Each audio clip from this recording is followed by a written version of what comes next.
live. So I'll say, hey guys, go to page 94 of your journal. And so you'll go to page 94 in your journal, and then if you need to pause it, Josh, you with me?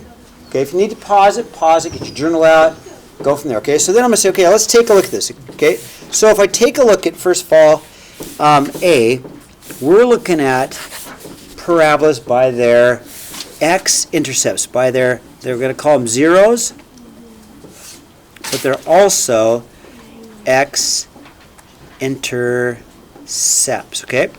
So we're just going to teach right out of the journal, okay? So we're looking for zeros, x-intercepts. So if I take a look at A, it looks like at positive 1 and positive 2 are where my x-intercepts are.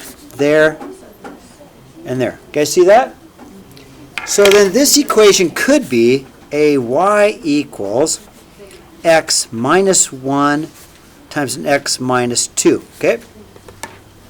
That could be that equation.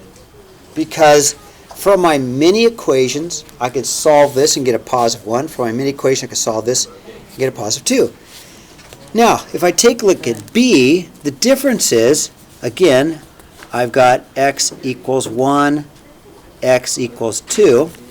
But because it's upside down, I would look at an equation of y equals a negative parentheses x minus 1 times an x minus 2. Okay? So, okay, go ahead. So here's my, from an x minus 1, I would get an answer of 1. And from an x minus 2, I'd get an answer of 2. It's negative on the outside because this is a frowny face, right? It opens up down. This one has a positive 1. We don't need to write the positive 1, but it's a smiley face, okay? And C, D, E, and F work the same way. I would say I've got an answer of x equals 0 and an x equals 1, 2, 3. So an equation would be y equals an x minus 0 times an x minus 3. I don't really need the 0, right? I don't really need the 0, so I'm going to rewrite this as y equals x times x minus 3.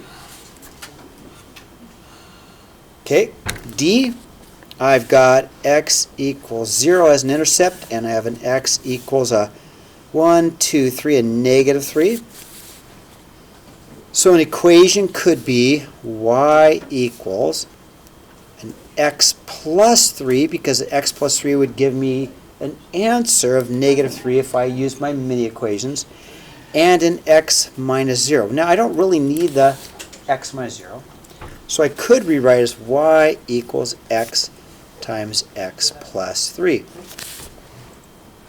Okay, with E it's just the same, except for we got to make sure it's got a negative 1 in front because it's going to be upside down. So I'd rewrite this. First of all, I've got x-intercepts at x equals negative 3 and x equals 0. But I'm going to rewrite this as y equals a negative 1 because it is upside down.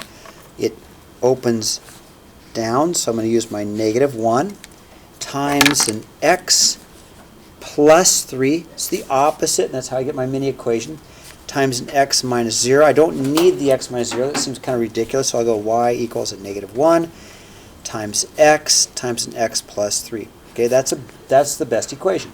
And then finally on F, I see the same thing where I know it's going to be y equals a negative 1 because it's upside down, right?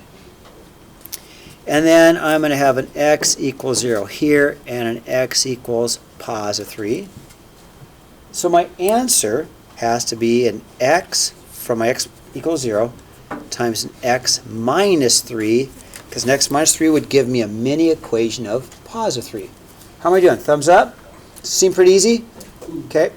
We've done this, haven't we? We've done this before, okay? Yeah. So now, if I go further with this, if I happen to know, let's take, yeah, we'll take this one right here, okay? Nope, I'm going to turn the page, okay? Yeah. Yeah, I do. I'm hoping you will. We'll go back to 95. Okay. So if I happen to know the intercepts, like this one's x equals negative 1 and x equals 2, right? Then I should be able to find the vertex. the vertex has got to be right in the middle. So the vertex has to be right here.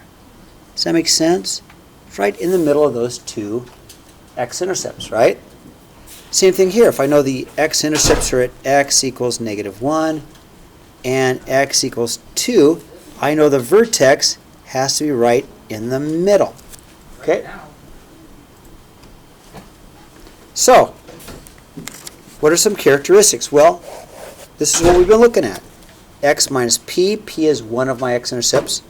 X minus q. Q is my other x-intercept, right? So where I'd have p and q are intercepts.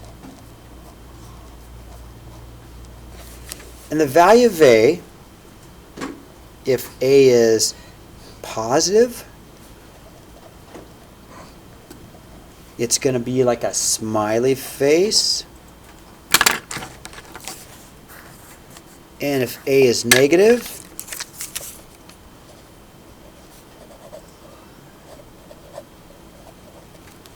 then my parabola is going to be like a frowny face, okay? How am I doing? Seem pretty easy? Okay, again, if you're watching this video at home and you want to rewind it, go ahead. We're only 6 minutes in it. See how easy this is going to be for you? We're only 6 minutes in, okay? So turn the page, okay? Now, let's do example 3 together, okay? I'm going to do example 3. So if I do example 3, first of all, I'm going to go ahead and make an x, y axis. Oh, bad looking XY axis, but go along with me, okay? XY axis, right? And what do I know? Well, if I do my mini equations and have a, well, we'll do an x, I'll do x plus 5 equals 0 and an x plus 1 equals 0. What I'm finding are the zeros or the x-intercepts. So I'm finding zeros, but those are the same thing as x-intercepts, okay? So when I say zeros, let's talk about x-intercepts. If I saw x equals -5, you guys agree? -5, -5, -5. So I'm going to go to 1, 2, 3, 4, 5. Put a dot. Okay. If I solve this one, I go -1, -1. I get x equals -1. So I'll go to -1. Now, this time, let's find the vertex. So the vertex is right in between, okay? So I know the vertex is right along this line. So the line of symmetry is on this line right here. It's on the line 1, 2, 3, x equals -3, okay? So very briefly, if I look right next to it, here's the equation. It says here's the axis of symmetry. X is equal to -p, which would be a -5, plus a -3 divided by 2. -4. Did I make 1, 2, 3? Why am I off? 1, 2, 4, 5. Oh, -1. Oh, it's -1. That's right. My bad. Which makes -4 over 2, which is a -2, which is what I had, right? Now, watch. Here's the thing I want to teach, because that seems pretty easy. Everybody agree? We know this. Now watch. If the vertex is on this line of symmetry, right? And we want to find the actual vertex, plug it in. So, we know x equals -3 is my line of symmetry. We're going to plug it in. So we're going to take and plug this in to get the corresponding y value. This is next value. Plug it in. So I'm going to go, okay, I'm going to go y equals a -3 plus 5 times a -3 plus 1. Okay. I'm going to get y equals a 2 times a -2. So I get y equals a -4. So my vertex is here. My vertex is at the point -3, -4, 1, 2, 3, 4. And here is my parabola. Okay? All right, let's look at number 6, and I'll be done. Okay, let's look at number 6. So do number 6. I can factor this. Okay, everybody looking at 6? If I want to find my zeros, let's factor. So if I factor, I'm going to get x and x. I'm going to use a positive 5 and a negative 3 because if I factor that, negative 3 times 5 is negative 15, but if I add them I get a 2. So I know my zeros are at x equals negative 5 and x equals positive 3. So I'm going to go ahead and put down my xy axis. Okay, and I'm going to go like this. I'm going to put a point at negative 5, 1, 2, 3, 4, 5, and 1, 2, 3, okay? Now, where is the line of symmetry?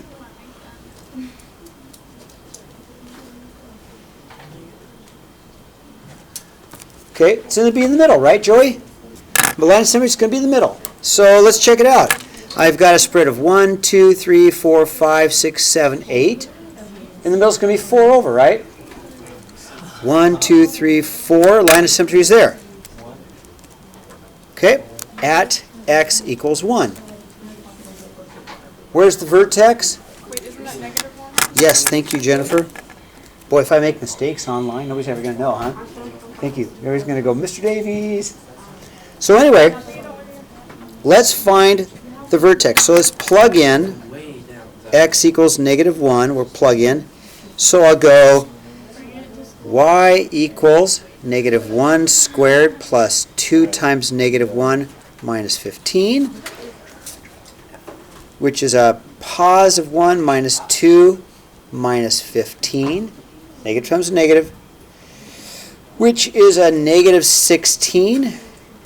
So my vertex is at negative 1, negative 16. Okay, so that's what I'm going to do every day.